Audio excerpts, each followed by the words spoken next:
Please stand.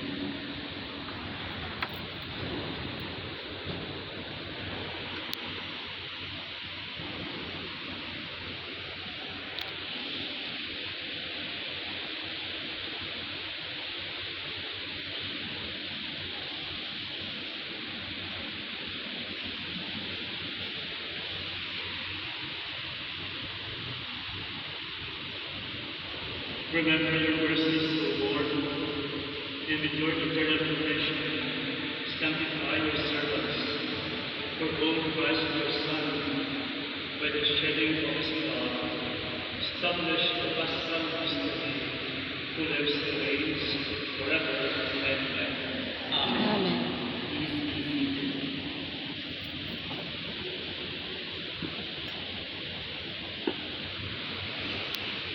I say this mysterious suffering servant prefigures our Lord Jesus, who bears our infirmities and is crushed for our sins. But by his chastisement we are healed.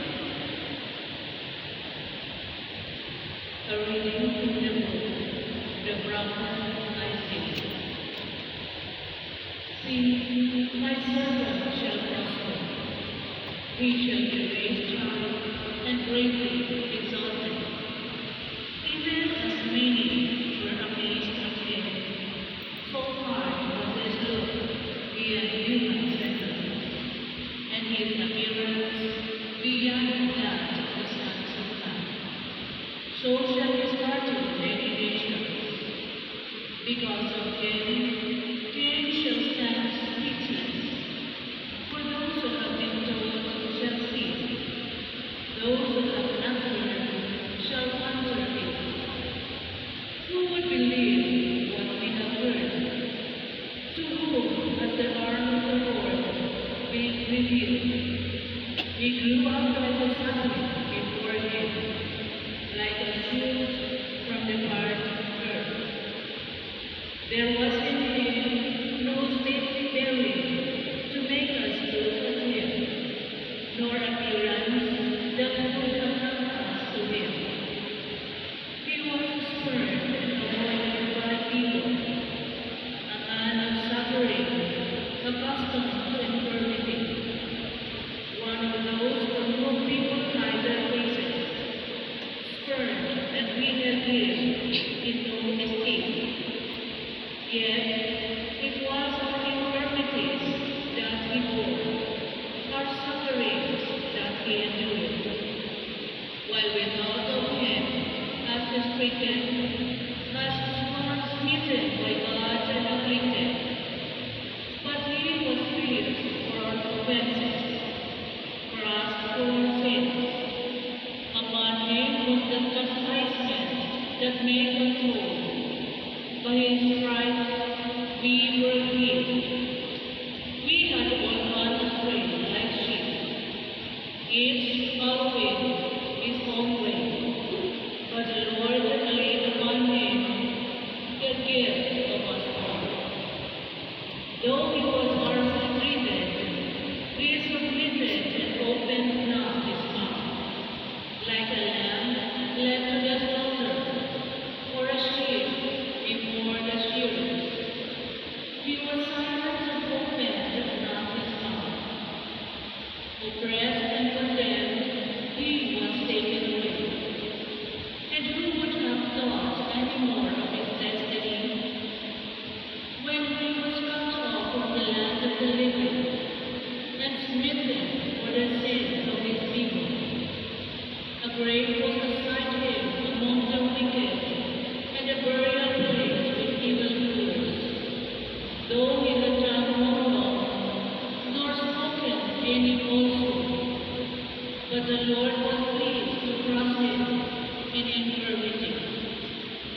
If he gives his life as an offering for sin, he shall see his descendants in a long life, and the will of the Lord shall be accomplished through him. Because of his affliction, he shall see the light and fullness of days.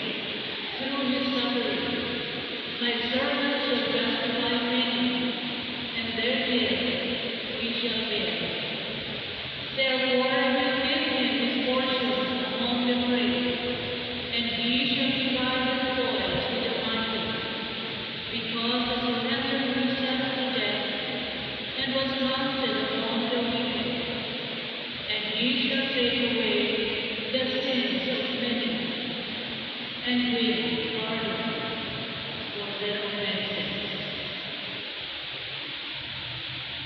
The word of the Lord. Thanks be to God.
Jesus agonizes over accepting his passion, but he is obedient to the end. Because he knows our experience of weakness, pain, and suffering, he becomes our gentle and sympathetic intercessor before the Father. A reading from the letter to the Hebrews.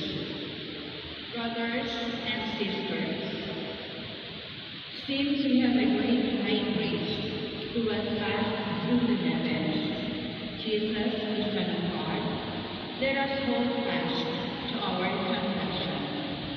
For we do not have a high priest who is not able to sympathize with our weaknesses, but one who was similarly been tested in every way, yet without sin. So let us confidently approach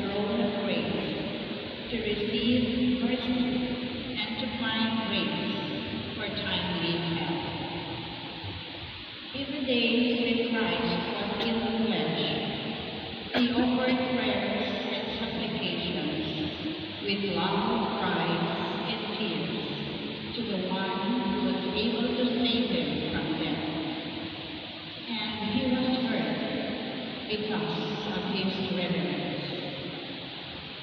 Son though he was, he learned obedience from what he suffered.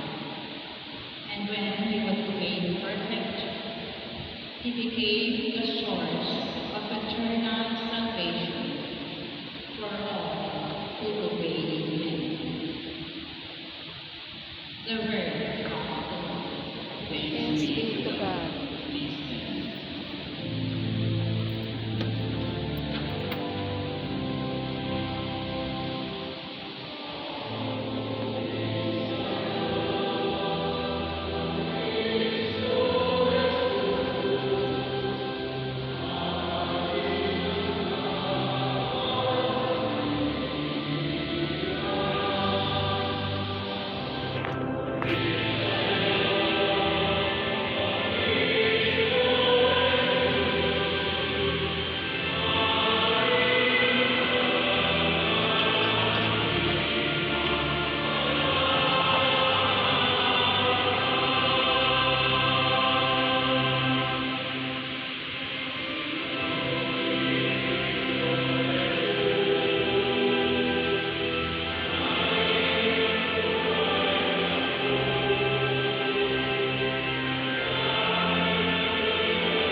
The person of our Lord Jesus Christ according to John.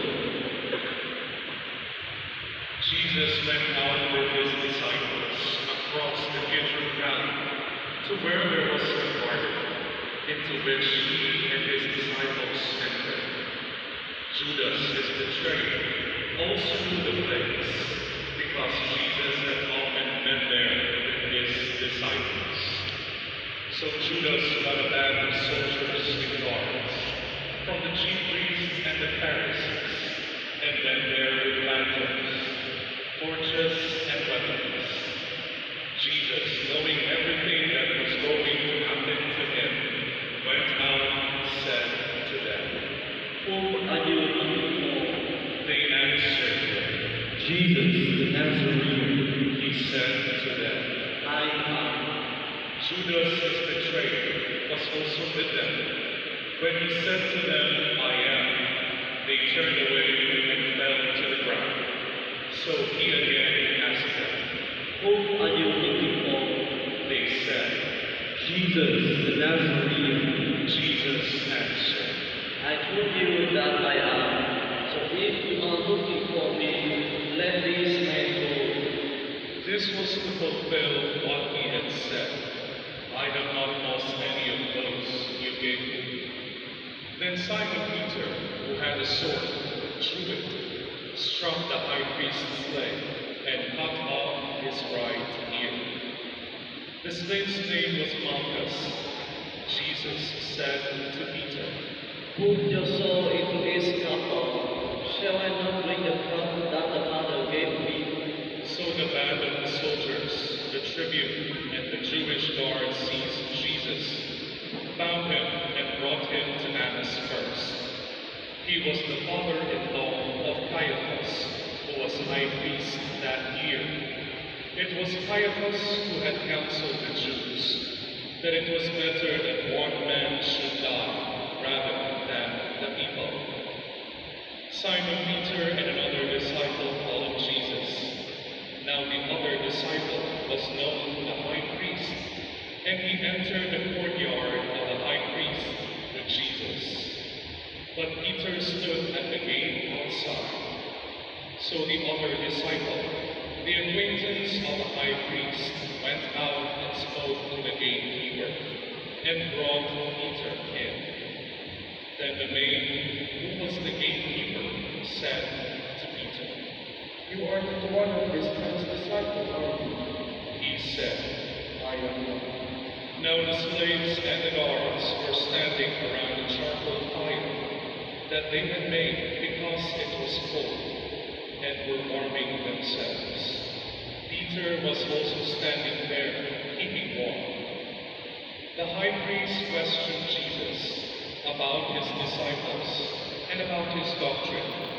Jesus answered him, I have spoken publicly the word. I have always taught in the synagogue or in the temple area where all the Jews gather. And in secret I have said nothing. Why ask me? Ask those who told me what I said to them. They know what I said. When he had said this, one of the temple guards standing there struck Jesus and said, Is this the way you answer the high priest? Jesus answered him, If I have spoken wrongly, testify to the Lord. But if I have spoken rightly, why do you strike me? Then Annas sent him down to Caiaphas, the high priest. Now Simon Peter was standing there, keeping warm, and they said to him, You are not one of the disciples, are you? He denied it and said, I am not. One of the slaves of the high priest, a relative of the one whose ear Peter had cut off, said, Didn't I see you in the garden with him? Again Peter denied it, and immediately the cock crowed. Then they brought Jesus from Caiaphas to the praetorium. It was morning, and they themselves did not enter the praetorium in order not to be defiled, so that they could eat the Passover. So Pilate came out and said, What charge do you bring against this man? They answered and said to him, If he were not a criminal, he would not have handed him over to you. At this Pilate said to them, Take him yourselves and judge him according to your law. The Jews answered him, We do not have the right to execute anyone. This was in order that the word of Jesus might be fulfilled, that he said, indicating the kind of death he would die. So Pilate went back into the praetorium and summoned Jesus and said to him, Are you the king of the Jews? Jesus answered, Do you say this on your own, or have others told you about me? Pilate answered, I am not the Jew, am I? Your own nation and the chief priests handed you over to me. What have you done? Jesus answered, My kingdom does not belong to this world. If my kingdom did belong to this world, my attendants would be fighting to keep me from being handed over to the Jews. But as it is, my kingdom is not here. So Pilate said to him, Then you are a king. Jesus answered, You say I am the king. For this I was born, and for this I came into the world, to testify to the truth. Everyone who belongs to the truth listens to my voice. Pilate said to him, What is true? when he had said this, he again went out to the Jews and said to them, I find no guilt in him, but you have a custom that I release one prisoner to you on Passover. Do you want me to release to you the king of the Jews? They cried out again. Not this one, but Barabbas. Now Barabbas was a revolutionary. Then Pilate took Jesus and had him scourged.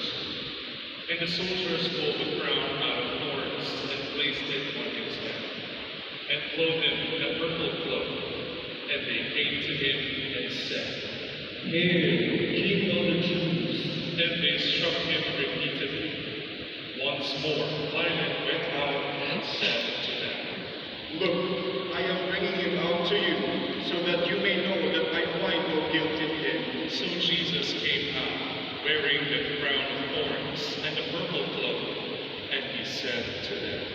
Behold, the man. When the chief priests and the guards saw him, they cried out. Crucify him! Crucify him! Pilate said to them, Take him yourselves and crucify him. I find no guilt in him. the Jews answered, We have a law, and according to that law, he ought to die, because he made himself the Son of God. Now when Pilate heard this statement, he became even more afraid, and went back into the praetorium and said to Jesus.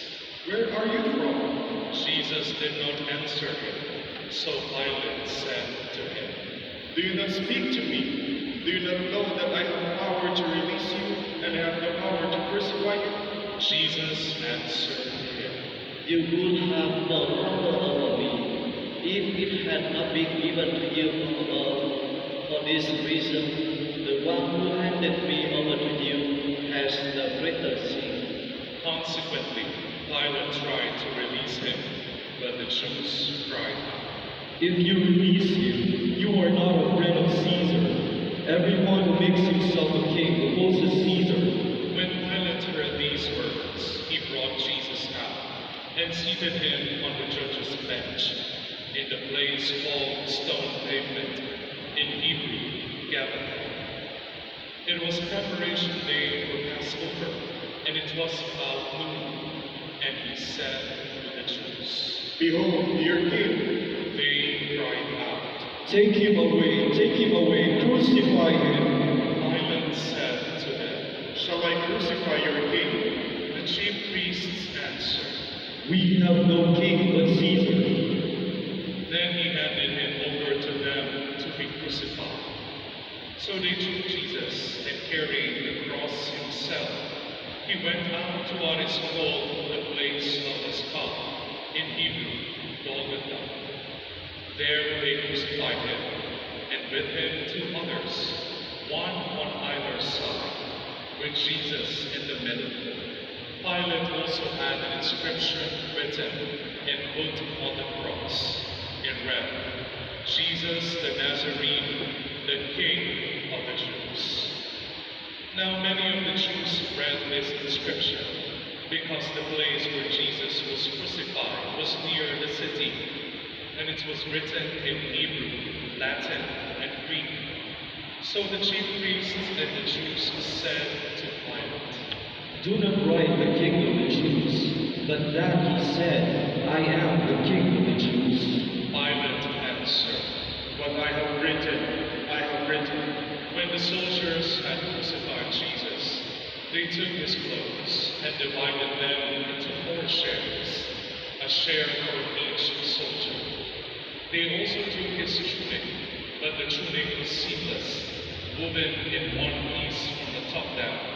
So they said to one another, Let's not tear it, but cast lots for it, to see whose it will be. this was in order that the passage of Scripture might be fulfilled that says, They divided my garments among them, and for my vesture they cast lots.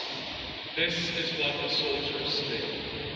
Standing by the cross of Jesus were his mother and his mother's sister, Mary the wife of Clopas, and Mary of Magdala. When Jesus saw his mother and the disciple there whom he loved, he said to his mother, Woman, behold your son. then he said to the disciple, Behold your mother. and from that hour the disciple took her into his home. After this, aware that everything was now finished, in order that the scripture might be fulfilled, Jesus said, I thirst. There was a vessel filled with common wine, so they put a sponge soaked in wine on a sprig of hyssop and put it on the mouth of Jesus. When Jesus had taken the wine, he said, It is finished. and bowing his head, he handed over the Spirit.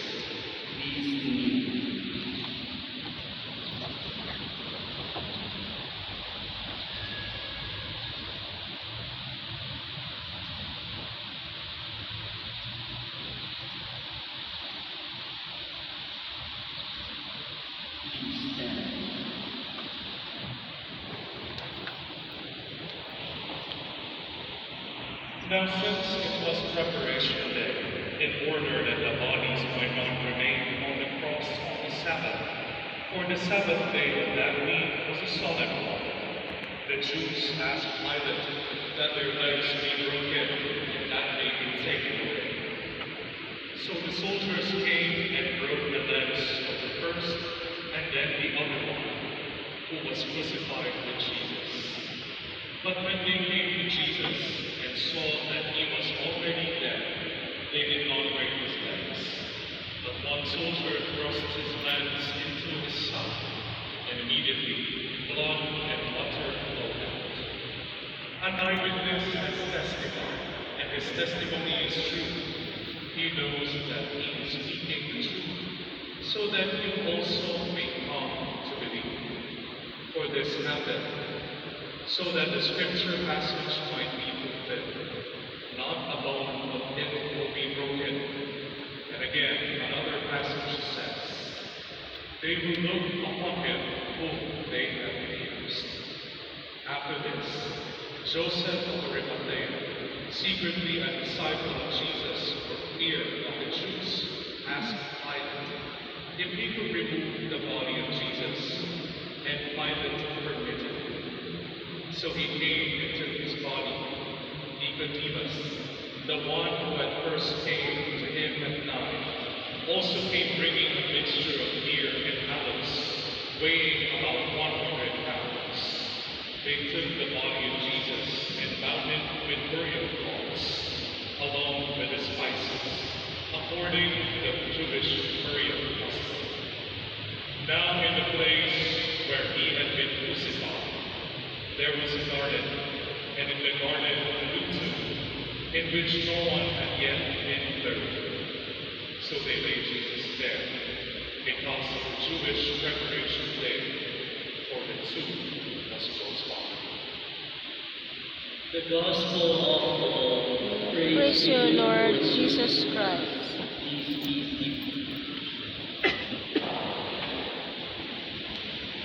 Father G.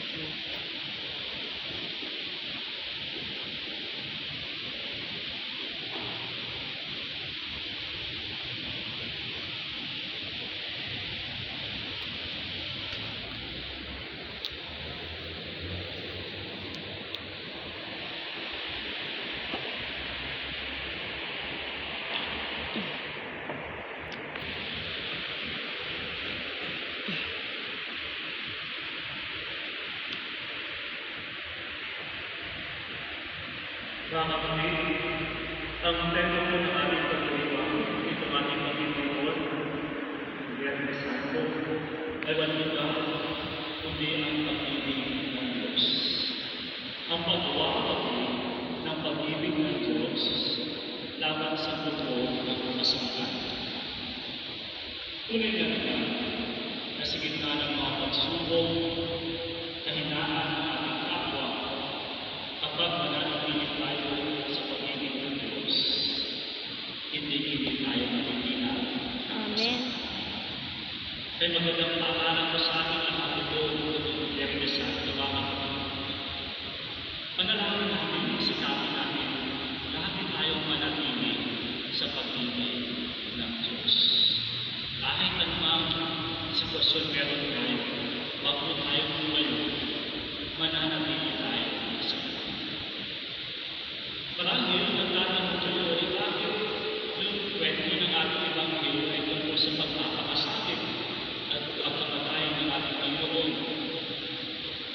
Mga kapatid, alam niyo, dito o sa pamamagitan ng pagpapakasakit at sa kanyang kamatayan, dito higit na mas nakita ng tao ang pag-ibig ng Diyos sa tao.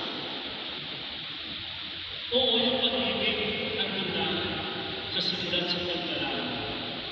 Unfortunately, hindi natin pinapansin. Kusang ipinagkakaroon sa atin ang pag-ibig ito. Sabi ko nga po, hindi pa rin natin pinapansin. At yung kaya yung nakita natin, lamang ang tao ang pagpapakasakit ng kanyang kamatayan, mas higit na nakita at naramdaman nila ang tunay na pag-ibig ng Diyos sa tao.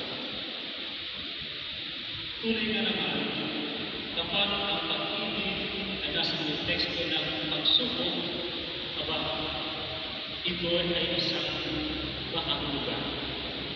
Ang pag-ibig ay nagkakaroon ng laman, nagkakaroon ng mukha. Mas naging makahulugan ang pag-ibig na ito kapag nasa konteksto ng mga pagsubok. Dito ba kahit mo sa ating buhay, sa dinami-dami ng eskwela ng ating buhay, mas higit naman natin ang pag-ibig ng Diyos kapag tayo sumusubok ng mga pagsubok, ng mga problema at kahinaan ng bawat isa. Kaya mga kapatid, magandang paalala ulit sa ating lahat. Binubulita natin ito, ang kwento ito, dahil sa pinakamahalagang paalala sa ating lahat na sana tayo manatili sa pag-ibig ng Diyos. Huwag po lumayo. Tumawid po tayo dito. Alam mo, dahil sa kwento ito, ang pag-ibig ng Diyos ay hindi makakalimutan ng tao. Nang dahil sa kwento ito, na kung saan nakita natin ang pagkamatayan ng ating Panginoon, nakita natin siya napapayunan sa krus.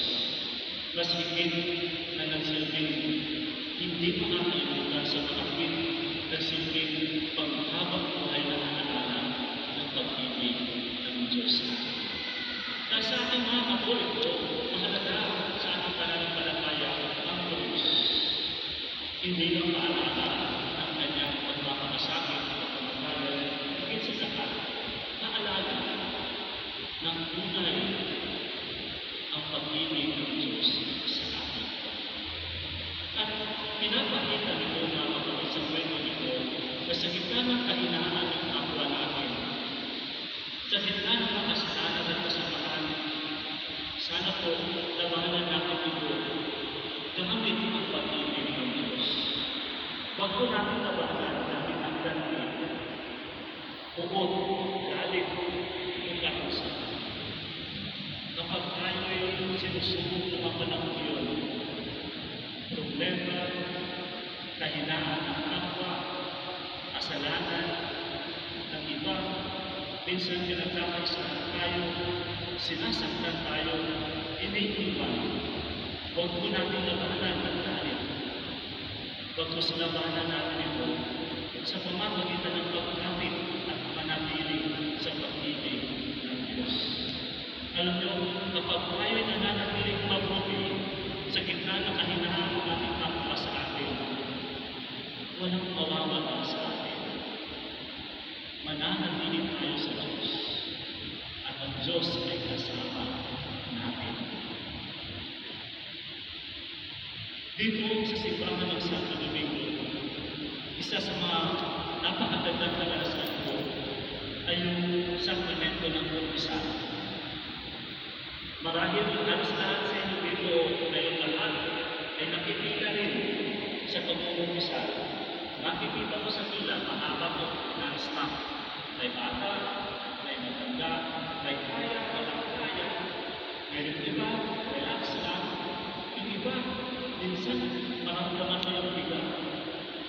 Bigat ng kalooban dahil lamang sa mga pagsubok.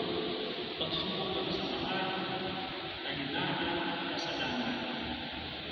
Tignan nga kapatid sa sakramento ng pagkukumpisal, ang pinag-uusapan ay kasalanan. Dito, inaako mo yung kahinaan mo. Inaako mo yung mga nagawa mo kasalanan. Sinasabi mo sa harapan Diyos na ikaw ay nagsinungaling, matigas ang ulo. Sinasaktan ang iba. Inaako mo yung masinungalingan, pagdadaya, panluloko, kung magiging makasalanan mo.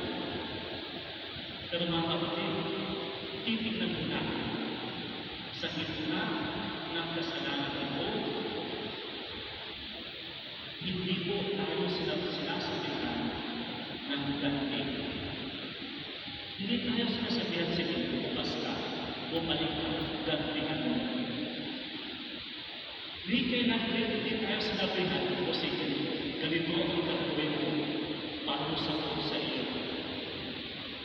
Sapagkat sa Diyos, sabi ko nga sa gitna ng ating mga kasalanan, dapat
Ang panalangin ng bayan ay ang unang bahagi ng ating pagtutulong.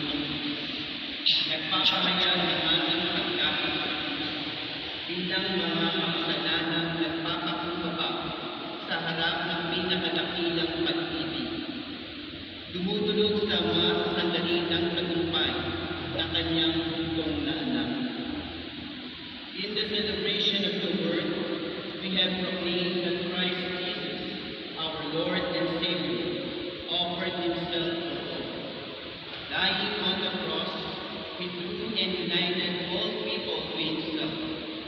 Let us now bring before the Father of mercies the needs of the Church and the needs of all men and women. Please stand.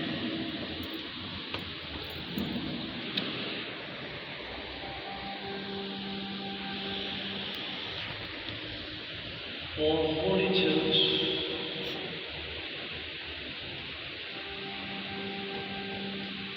let us pray, dearly beloved, for the Holy Church of God, that our God and Lord be pleased to give her peace, to gather and to unite her throughout the whole world, and grant that, leading our life in tranquility and quiet, we may glorify God the Father Almighty. Please kneel.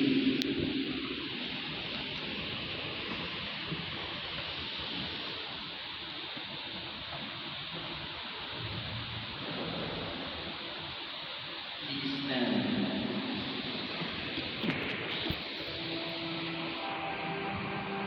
Almighty ever-living God, who invite revealed your glory to all the nations, watch over the works of your mercy, that your church spread throughout all the world. May persevere with steadfast faith in confessing your name through Christ our Lord.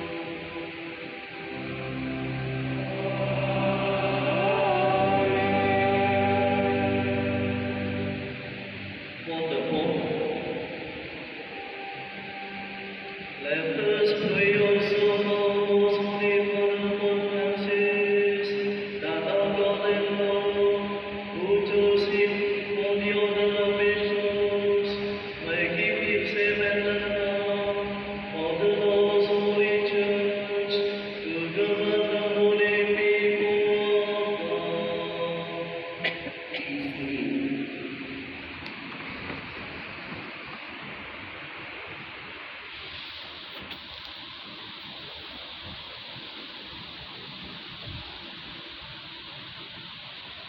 Please stand.